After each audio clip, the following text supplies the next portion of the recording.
Geliefde, ik groet u heel hartelijk in de naam van onze Heer Jezus. Het is goed om weer bij u te zijn, vandaag met onze laatste lezing in de serie over opwekkingen in de kerkgeschiedenis. Vandaag kijken we naar opwekkingen in de 20e eeuw.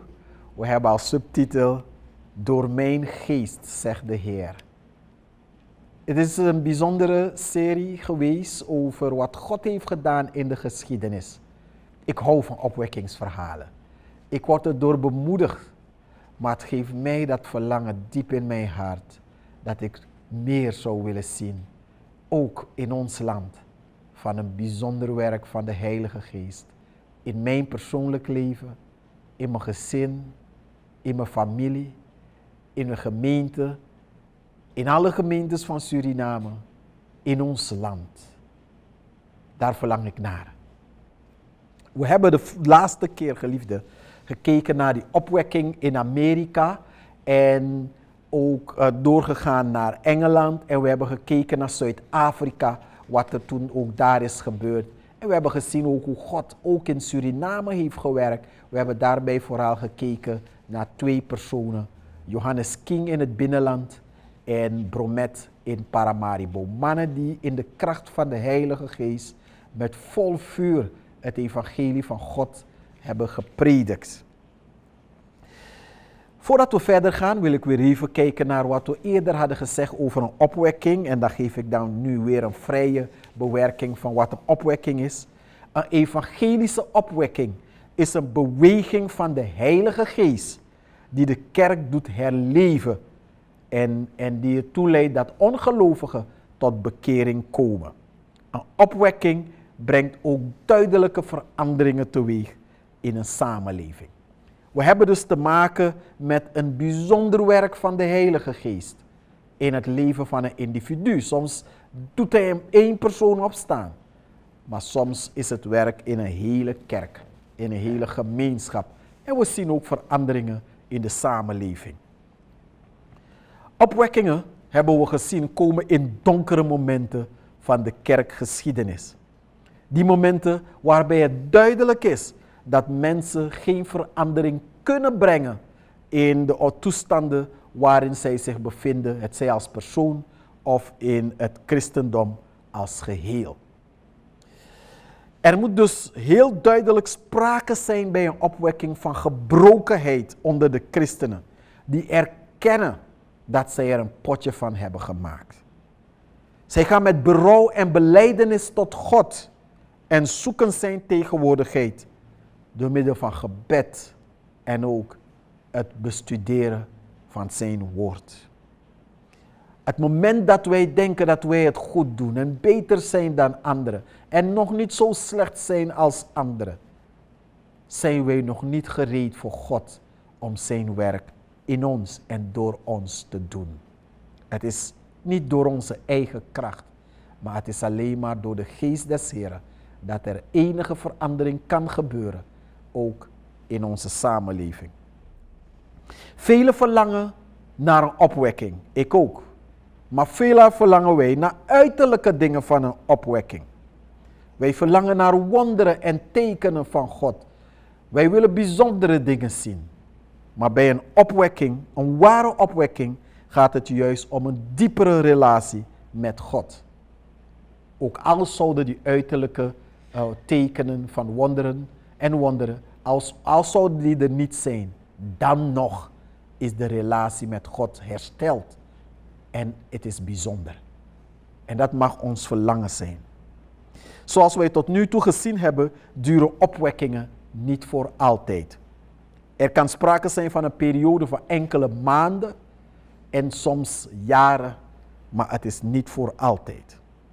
Een punt dat ook van belang is, is dat de opwekking meestal plaatsvindt na een dieptepunt in de geschiedenis of voordat er een geweldige verdrukking over het volk van God zal komen. Ik heb dat aspect niet behandeld, maar het gebeurt wel dat na een opwekking, jaren daarna, dat er in die landen je eigenlijk een dieptepunt krijgt. Een voorbeeld, laat me toch even een voorbeeld geven. Als je bijvoorbeeld kijkt naar Zuid-Afrika. We hebben gekeken naar die geweldige opwekking in Zuid-Afrika. Waar God mensen van verschillende etnische achtergronden bij elkaar heeft gebracht. En wat merken we dan in de 20e eeuw in Zuid-Afrika? Dat het juist het land is waar mensen ontzettend vervolgd en verdrukt zijn vanwege hun etniciteit. We krijgen dan die grote apartheid in Zuid-Afrika. Je kan je niet voorstellen dat het een land is geweest waar er zo'n geweldige opwekking is geweest. Wij gaan straks kijken naar een opwekking in Korea. En juist de hoofdstad van Noord-Korea was het centrum van die opwekking. En nu is daar een plaats van vervolging van je welste. God doet machtige dingen. Hij doet het in de dieptepunt van een geschiedenis, maar soms doet hij iets om ons voor te bereiden op grote dingen die gaan komen. De vraag is natuurlijk, zijn we bereid om die prijs te betalen, ook voor de opwekking? Vanavond is de laatste studie in de serie. En dan wil ik verhalen vertellen van enkele opwekkingen in de 20e eeuw. We kijken naar de opwekking in India, we kijken naar Korea en we kijken naar die grote opwekking van Azusa Street, beter bekend als die Pinkster-opwekking of charismatische opwekking. En tenslotte kijken we ook weer naar opwekking in Suriname in de 20e eeuw. Laten we gaan naar India. Na een periode van teruggang naar de grote opwekking van 1857 brak er in 1904 een opwekking uit in Wales in het Verenigde Koninkrijk. Deze Engelse opwekking had niet alleen een invloed op de kerk van Europa, maar ook in Azië. En een Indiase vrouw, ze staat bekend als Pandita Ramabai, werd beïnvloed door deze opwekking. Ramabai bevrijdde duizenden vrouwen en kinderen van hongerdood. Deze mensen die zouden doodgaan, maar zij was een welgestelde vrouw en zij bevrijdde deze mensen. Deze vrouwen die ze bevrijdden en kinderen kwamen uit de laagste niveau van de toenmalige Indiase samenleving. En in India kende in die tijd een kastensysteem van laag tot hoog. En de mensen van hoog mochten niet bemoeien met laag. En de mensen van laag werden gezien, om het zo te zeggen, als figifutu van de overigen. Ramabai en haar meisjes begonnen met een gebedsketen. Elk keten telde 10 meisjes. Ramabai deed in de praktijk wat ze had gelezen in de biografieën van George Muller en Hudson Taylor. Ze bracht gedreven door de geest van God haar geloof op een bijzondere manier tot uitdrukking. Zij brak de barrières, ze doorbrak de barrières die er waren ingesteld in de samenleving in haar dagen. Ze ging niet alleen maar om met mensen die beschouwd werden als de laagste kasten in de samenleving, maar zij diende hen ook. En in die tijd was dat ongehoord. Je verlaat jouw, om het zo te zeggen, jouw niveau van mensen niet om de laagste te gaan dienen. De laagste moeten jou dienen. Ze bad dagelijks samen met al degenen die bij haar kwamen tot de Heer, om te voorzien in hun behoeften voor die dag.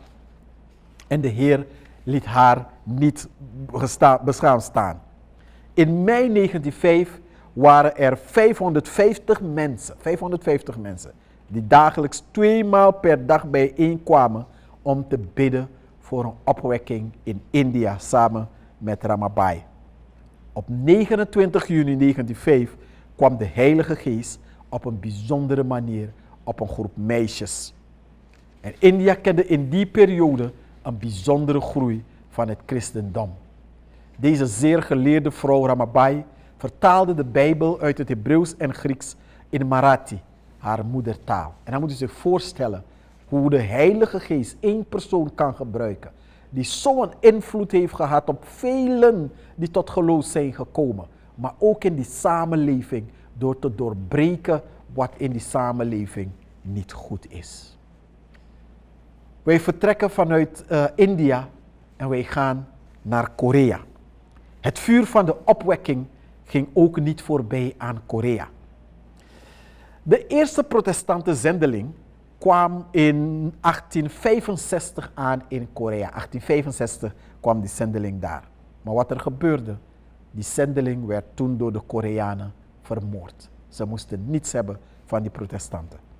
Het duurde tot de jaren 1888, nadat er een paar jaren eerder een verdrag was gesloten tussen Korea en Amerika, dat er weer zendelingen kwamen naar het land. En het waren presbyterianen en methodisten.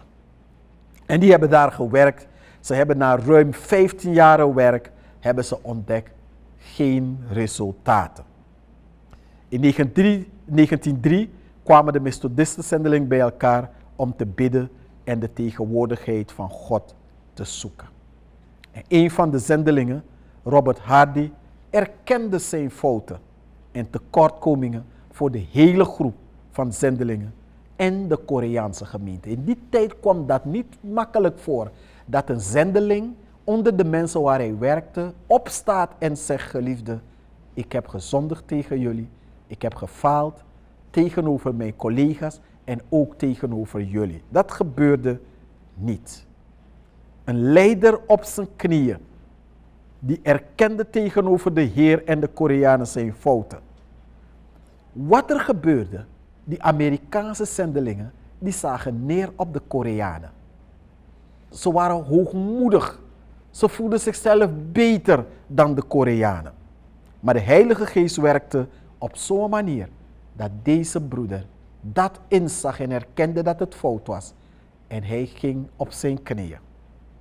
De Heilige Geest werd daarna ook onder de gelovigen, de gemeenteleden. En zij stonden open voor een bijzonder werk van de Heilige Geest. De belijdenis van Hardy raakte ook de harten van zendelingen in andere delen van Korea. In 1906 begonnen Koreaanse christenen dagelijks samen te komen voor gebed. Deze gebeden vonden plaats in de vroege ochtend. Er ging een bel, ik dacht rond 2:30 of 3:30, en dan werden de christenen wakker en dan kwamen ze dan bij elkaar om te bidden. En in 1907 leidde Graham Lee een gebedsbijeenkomst in Pyongyang, de huidige hoofdstad van Noord-Korea. En tijdens die samenkomst overtuigde de Heilige Geest de gelovigen van hun zonde en hun geestelijke onverschilligheid. Iemand schreef het volgende daarover. De intense gebeden tijdens de Bijbelstudie en de bidstond in het nieuwjaar van 1907 werden ook gekenmerkt door belijdenis van zonde. De gelovigen begonnen elkaar hun zonde te belijden. De Heilige Geest bewerkte in hen een geest van berouw over zonde. Het gebeurde vaak dat iemand tijdens de samenkomst begint te huilen, omdat die persoon overtuigd is geraakt van zijn zonde. En binnen een korte tijd begonnen meerdere in de samenkomst te huilen. Mensen gingen dan naar elkaar toe in de samenkomst en begonnen zonde aan elkaar te belijden. De overtuiging van de Heilige Geest was vaak zo sterk dat mensen soms niet eens hun gevoelens onder woorden konden brengen. Ze gingen naar iemand toe om te belijden en dan werpen ze zichzelf op de grond en slaan op de grond met de vuisten als teken van berouw. En er kwamen geen woorden uit, maar ze begrepen het. Dat was het begin van de opwekking in Korea, de opwekking van 1907. Iemand zegt, het intens gebed was niet alleen het gebed van belijdenis en tranen, maar ook het gebed dat veranderde levens voortbracht. De verandering was ook merkbaar in de samenleving, ook voor de niet-christenen. Iemand schreef over de situatie in die tijd het volgende, en ik citeer weer. Door de hele stad gingen mensen van huis tot huis om aan individuen die zij pijn hadden gedaan, dat te belijden. Anderen brachten gestolen goederen terug en geld brachten ze naar hun eigenaren. Dat deden ze niet alleen tegenover de christenen, maar ook met niet-christenen die zij hadden benadeeld. De hele stad raakte hierdoor in rep en roer. Een Chinese handelaar was verbaasd toen een christen bij hem binnenstapte en een groot geldsbedrag aan hem betaalde van iets dat hij jaren geleden had gedaan. Het bedrag dat hij ten onrechte had verkregen. Tot zover het citaat. Geliefden, de gelovigen werden geraakt door de Heilige Geest. Zij werden ijverig in het delen van het goede nieuws van Christus Jezus met hun medemensen. En dit leidde tot de bekering van duizenden van aanhangers van het Confucianisme, Boeddhisme en Shamanisme. Die kwamen tot Christus. En de kerk van Korea begon nu ook een eigen vorm te ontwikkelen. Een eigen soort christendom. De diensten waren anders dan de diensten die de buitenlandse zendelingen hadden geïntroduceerd in Korea. Enkele van die dingen die anders waren bijvoorbeeld de vroege ochtendgebedsbijeenkomsten. Al heel vroeg en tot nu toe gebeurt dat. Alle gelovigen die gelijktijdig luidop en door elkaar baden. Een bijzonder ijver voor evangelisatie onder de Koreanen. En tenslotte het geven van gulle gaven voor de zending. In de jaren die volgden deed God een geweldig werk in Korea. God gebruikte hen ook om zendelingen te sturen naar vele delen van de wereld. De groei die plaatsvond was uniek in de Aziatische context. De kerk in Korea staat nog steeds bekend om de gebeden en de belangrijke bijdrage in de wereldzending. Wat een bijzondere, wat een machtige opwekking was dat. Geliefden, en dan gaan we weer naar Amerika aan het begin van de 20e eeuw. Toen vond daar ook weer een opwekking plaats. Tijdens de opwekking werd er een bijzondere nadruk gelegd op het werk van de Heilige Geest. In het bijzonder de gaven van de Geest.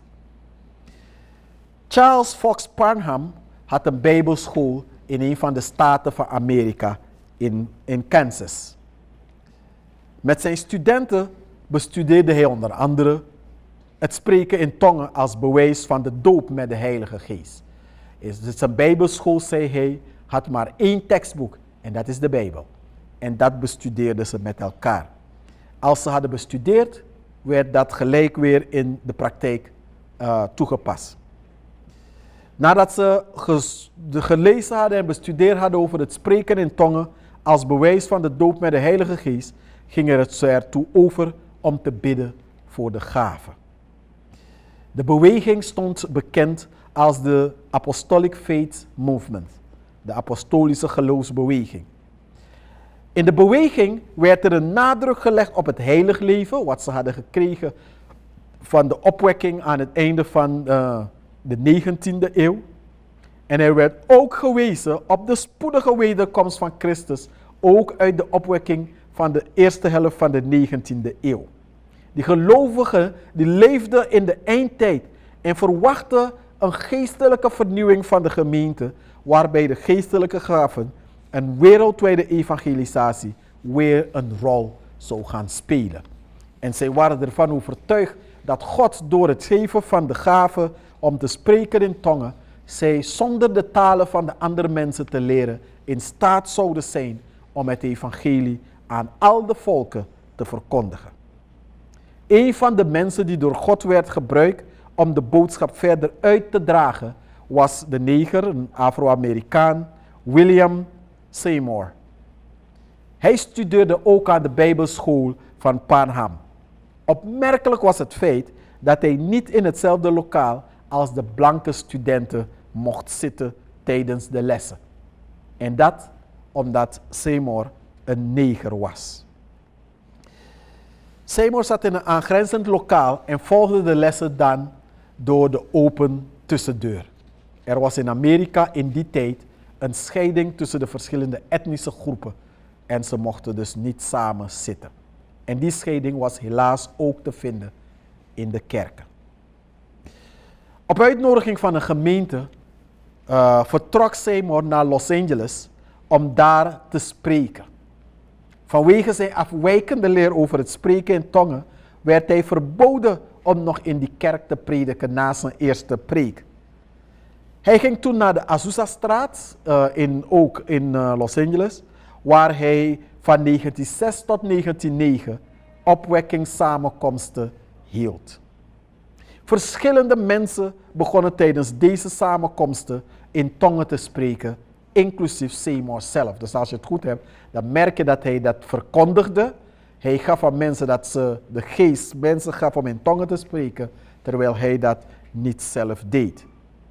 Aanvankelijk was Seymour de mening toegedaan dat het spreken in tongen het bewijs van de doop met de Heilige Geest was. Later, mede door verschillende ervaringen, veranderde hij zijn onderwijs op dit punt. Hij was niet meer de mening toegedaan dat het spreken in tongen het bewijs was van de doop met de Geest. Voor hem was het samenbrengen van mensen van verschillende etnische achtergronden het bewijs van het werk van Gods Geest.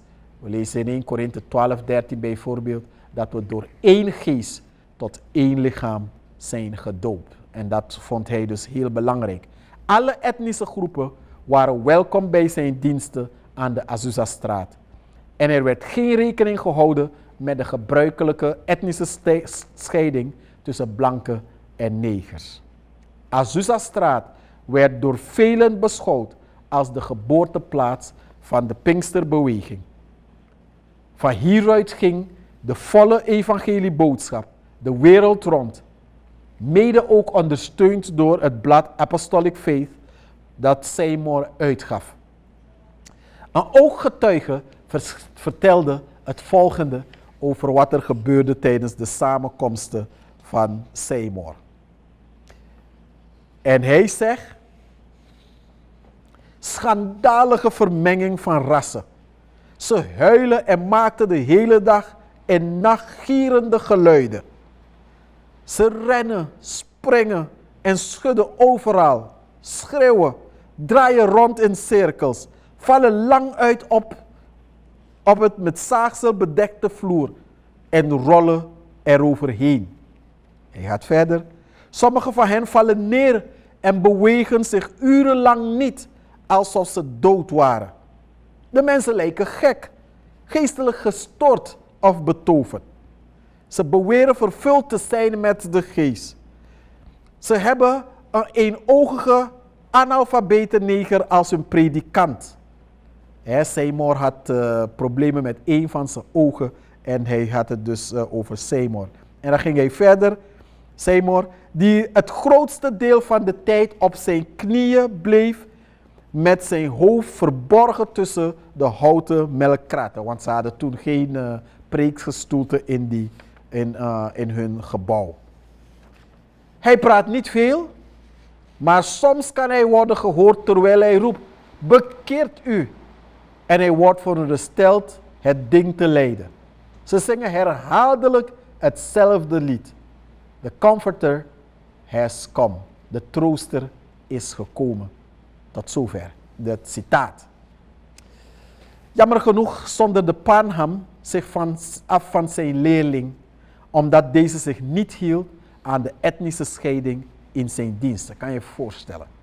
Daarnaast vond hij de diensten van Seymour te emotioneel. Al heel snel zijn er verschillende groepen uitgegaan vanuit de beweging van Seymour en die overal gingen om de boodschap, de Pinksterboodschap, de komst van de Heilige Geest en de geestelijke gaven om dat overal te verkondigen. Een aantal van deze groepen verenigde zich in 1914 tot de Assemblies of God, die in het begin een voornamelijk blanke kerk was. Een andere kerk die door de opwekking van Azusa werd vernieuwd was de Church of God in Christ, een voornamelijk negerkerken, Afro-Amerikaanse kerkgenootschap. En zij kwamen voor uit de heiligingsbeweging van de vorige opwekking in de 19e eeuw. En later zouden natuurlijk deze verschillende mensen uit verschillende groepen weer samenkomen en zich verenigen. Uit de Assemblies of God kwam er ook een scheiding, ongelukkig, omdat op een gegeven moment een neger de zending in wou gaan en de Assemblies of God wou hem toen niet uitzegenen. En een groep gelovigen hebben toen de United Pentecostal Council of the Assemblies of God opgericht. Maar ruim 100 jaar daarna kwamen ze weer bij elkaar. De Pinksterbeweging heeft een geweldige invloed gehad, deze opwekking, de Pinksteropwekking als ik het zo mag noemen, op de zogenaamde traditionele kerken. Dit werk van de geest onder de traditionele kerken stond bekend als de charismatische beweging. Dus jaren later, dus na het werk van de Azusa-straat, waar er naar vele mensen en in vele landen zendelingen zijn uitgegaan, zien we dat in 1960 ook weer in Los Angeles weer een bijzonder werk is geweest van de Heilige Geest. In dat jaar vertelde de predikant van een episcopale kerk dat hij de doop met de geest of de doop in de geest had ontvangen en in nieuwe tongen kon spreken. Niet lang daarna deden verschillende gemeenteleden ook dezelfde ervaring op. In 1962 ontving een predikant van de Lutherse kerk, Larry Christensen, de geestesdoop. En in 1964 was het de methodiste predikant Malin Carothers die getuigde van een doop in de geest. Ondertussen had Duplessis reeds ingang gevonden in de Rooms-Katholieke kerk met de boodschap over de doop met de geest. En we citeren van een werk onder de katholieken. 2200 bisschoppen waren daar, 800 theologen en 3000 katholieke leiders.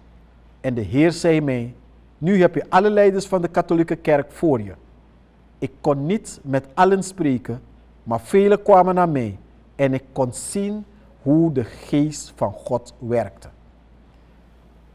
Het duurde tot 1966, 67 voordat de charismatische beweging binnen de Rooms-Katholieke kerk ontstond.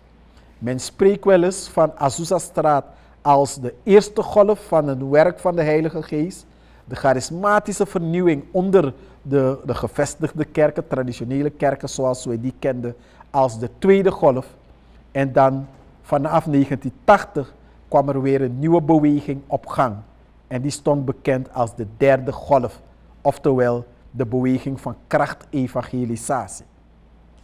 En men zei dus dat het evangelie, als we het evangelie willen verkondigen, dan moet het verkondigd worden met kracht, waarbij er wonderen en tekenen gedaan worden en mensen ook bevrijd worden van boze geesten. Deze golf had vooral op conservatieve, niet-traditionele evangelicale kerken invloed. Mannen die een belangrijke rol hierin vervulden waren onder andere Peter Wagner en John Wimber. Hoewel de beginselen overeenkwamen met de eerste en de tweede golf, ging het hier vooral om een nadruk op wonderen en tekenen die met evangelisatie gepaard moesten gaan. Dus evangelisatie was niet alleen meer het verkondigen van de liefde van Christus, hij is gestorven voor zondaren, maar ook nadruk leggen op de wonderen en tekenen.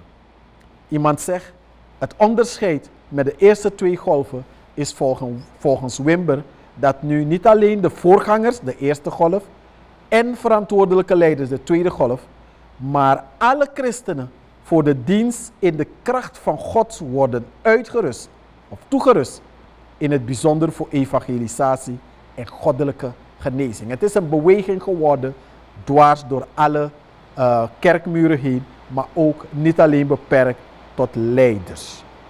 De Pinkster- en charismatische beweging groeide tot de tweede grootste groep christenen wereldwijd na de Rooms-Katholieke kerk. Met andere woorden, wat begonnen is in 1901 als een kleine groep, zien we dat wereldwijd nu de tweede grootste groep christenen is wereldwijd. En ook in Suriname trouwens is dat ook zo, dat de katholieke kerk de grootste christelijke groep is, gevolgd door de Pinkster-gelovigen, Pinkster-volle evangelie-gelovigen.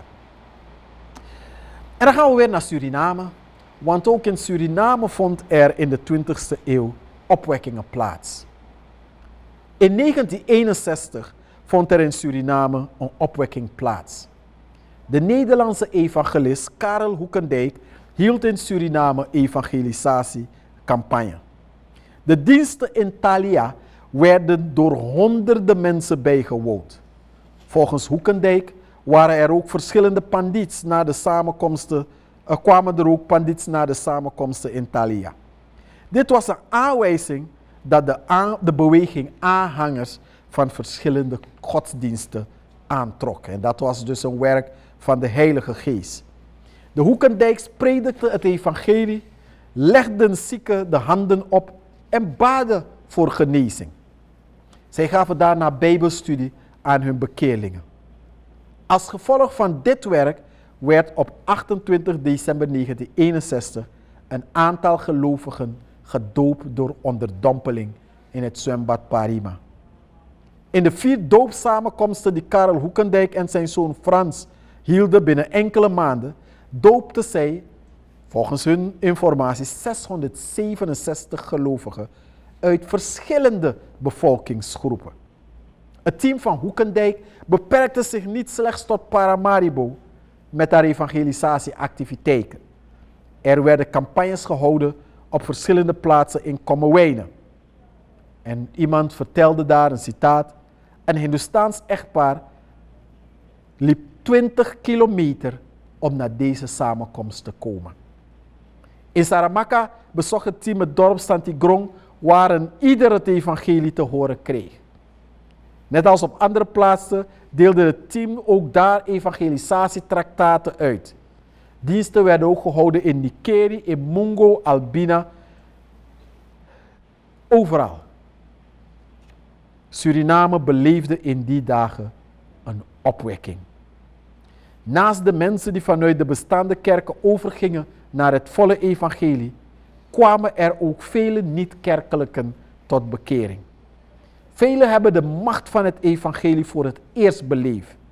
Anderen werden genezen of bevrijd van boze geesten. De redacteur van het blad Kracht van Omhoog, Van den Brink, zei het volgende over de campagne van Hoekendijk in Suriname. Hij zegt: er waaide een geestelijke orkaan in Suriname. Hindoestanen, Rooms-Katholieken, moslims, Rozenkruisers, Jehovah's getuigen, heidenen en vele dorre christenen kwamen tot aanvaarding van het evangelie van de levende God. En dit gebeurde in een tijd waarin jeugdcriminaliteit gestaag toenam. En de kerken steeds minder vaak werden bezocht in Suriname. Het was een dieptepunt geestelijk. Maar in die tijd kwamen er ook vele jongeren tot bekering. Uiteindelijk werd Hoekendijk het land uitgezet. Maar nadien bleven de honderden gelovigen samenkomsten houden. Ondanks het feit dat Hoekendijk er niet meer was. Suriname kende in de periode daarna ook een opwekking onder de jongeren van de EBG. De jongeren van de EBG hebben een opwekking beleefd in die tijd en hielden samenkomsten, onder andere in stadszendingen, vanuit stadszending naar verschillende kerken van de EBG. We kennen in die tijd ook de beweging van de Jesus Students, die werkte onder jongeren. Weet je, soms is God zo bezig met ons. God geeft een opwekking en er gebeuren bijzondere dingen. En wij hebben het niet eens door dat er een opwekking gaande is in het land. God heeft bijzondere dingen gedaan in de geschiedenis. God heeft bijzondere dingen gedaan buiten Suriname. Maar God heeft ook bijzondere dingen gedaan in ons eigen land, Suriname. Je zou je kunnen afvragen, waarom een serie van studies over opwekkingen in de kerkgeschiedenis? Het is goed om terug te gaan naar de geschiedenis en te leren van de grote en machtige werken van God. De bijzondere daden van God, de grote daden van God, de grote dingen die Hij gedaan heeft. Wij kunnen eruit leren, omdat onze God diezelfde God is, die onveranderlijk is, die dezelfde is en dezelfde blijft. Opwekkingen zijn het bijzondere werk van God, zijn soevereine ingrijpen in de geschiedenis, in de loop van de geschiedenis. Het is niet iets dat wij zelf kunnen plannen. Maar tegelijkertijd kennen wij onze God als een God die werkt door de gebeden en op grond van de gebeden van zijn volk. Wij zien dat de opwekkingen plaatsvinden als gevolg van de gebeden van Gods volk, op grond van het feit dat Gods volk zich verootmoedigt, zich overgeeft aan God en roept tot God. Is altijd zo geweest in de geschiedenis. We zien dat ook in de tijd van de Bijbel. In het boek Richteren bijvoorbeeld merk je dat het volk van God komt in moeilijkheden, in problemen. En het moment dat het volk zich gaat verootmoedigen, zich bekeren van hun boze wegen, dat God altijd weer iemand doet opstaan die het volk terugbrengt naar God. Zo is het geweest in Bijbelse dagen. Denk maar aan de tijd van Johannes de Doper, toen hij daar optrad, in donkere dagen van Israël. En opstond en predikte bekering aan het volk van God. En daar het volk mocht terugleiden tot God. En dat God in die dagen een bijzondere opwekking heeft gegeven. We hebben gezien wat er gebeurd is in de geschiedenis. In de tijd van Maarten Luther. We hebben gezien wat de Pietisten hebben gedaan. We hebben gezien wat er gebeurd is in de tijd van de EBG. Begonnen in Herrnhut. We hebben gezien wat er gebeurd is toen mensen terug zijn gegaan om Gods woord te bestuderen. Een machtige opwekking heeft God gegeven. In verschillende werelddelen. We hebben gezien wat er gebeurd is in Amerika. We hebben gezien wat er gebeurd is in Zuid-Afrika. We hebben gezien wat er gebeurd is in India. We hebben gezien wat er gebeurd is in Korea. Geliefde, God is aan het werk. We zouden door kunnen gaan met op meerdere opwekkingen die God op verschillende plaatsen heeft gedaan in de 20e eeuw. Waar zijn we op dit moment? In Suriname? Waar is christelijk Suriname op dit moment? Is christelijk Suriname op de plaats waar wij als getuigen van de levende Heer zouden moeten zijn? Zijn wij daar waar wij zouden moeten zijn in dit land? Zijn wij op dit moment het licht van God in het land Suriname? Hebben wij onze hoop en vertrouwen gesteld op die enige levende en waarachtige God? Als onze verlosser, als onze redder, als de persoon die voor wie wij leven en voor wie we zijn. En wie ons alles en allen is.